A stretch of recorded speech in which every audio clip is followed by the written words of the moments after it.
Welcome all. You may be wondering what this contraption is in front of me and why I'm sort of doing a video on this. The reason is that a little while ago I saw a video on a Moza Slypod.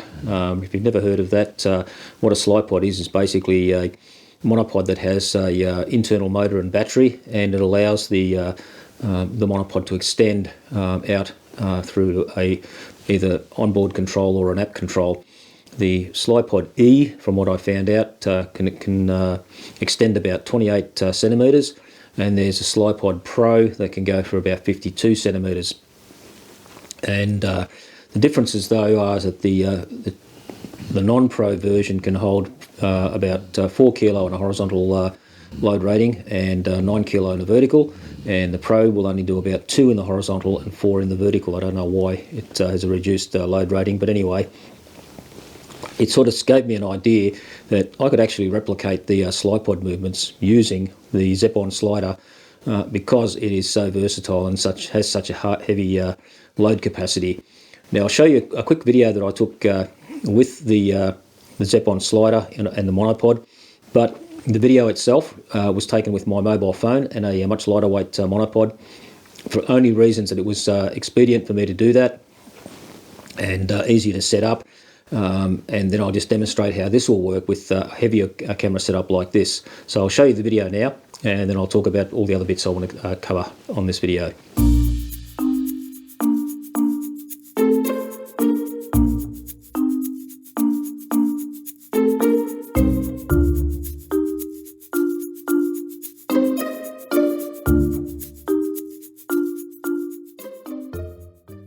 Okay, as you can see, the thing works actually reasonably well with the slider and the monopod attached onto the slider itself. I get 54 centimetres of total movement, which is actually more than what the longest of the Slypods can do. So it works quite well.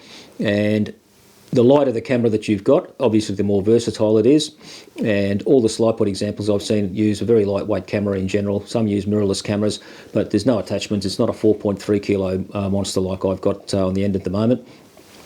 And it seems to work quite well. But I thought I'd actually demonstrate or do two things, or three things in fact, with it. The fact that you can actually emulate a Slypod with an existing slider setup and a monopod, which most people, if they don't have a slider, they'll certainly have a monopod, and if they get a slider, then they've got very much the same sort of setup. And it works quite well, and you can probably do more with it, because you can probably, or you can, with the slider, hang on, wrong knob, you can turn the thing around and do angular movements with it as it goes in or out, depending what you want to do. So there's a whole raft of different ways of utilising it. It's only up to your imagination, and I think it's better value for money when you sort of have tools like that, and rather than a single purpose monopod that I think when I've looked at some of it is kind of restrictive as to how it works and what you really can do with it, given the cost of the thing itself anyway. So what I'll do is I'll just show what this can do, and I've got the recorder on so you can actually see what's happening with the app itself, which is really, really good now. This is the old app, and Zeapon have introduced a new app, and I'll just talk about that shortly. So I've set one point, which is now in red, and if I move the slider forward, stop it there, I can set another point. I can go forward again, set a third point, and I'll just go back again, and a fourth point. Now you'll see a graphical representation there. What's happened? I'm not recording. Yes, I am. You'll see a graphical representation on there which represents the actual speed of the slider between the different points. Now what you can do is you can raise and lower the points and do a whole raft of different adjustments to it, which really provides a versatile sort of feature. It's excellent because it's graphical. You can see what's going on, and if you press play, the slider will go to its position where it's supposed to start. And let's see if I've got it right. I haven't used this for a while, so now there's the starting point supposedly. And now I'll play it. So it goes forward, slows down, and it goes back again.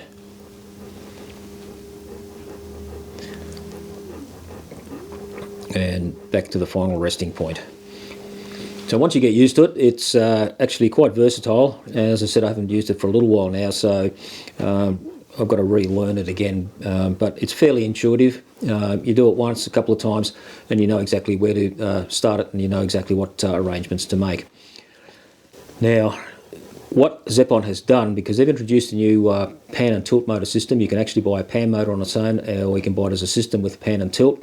I've been waiting for a pan motor for quite some time. It's not available in Australia for purchase yet, and what they've done is they've introduced a new app which completely changes the appearance to what they've got with this current app. I installed it. It's as buggy as anything.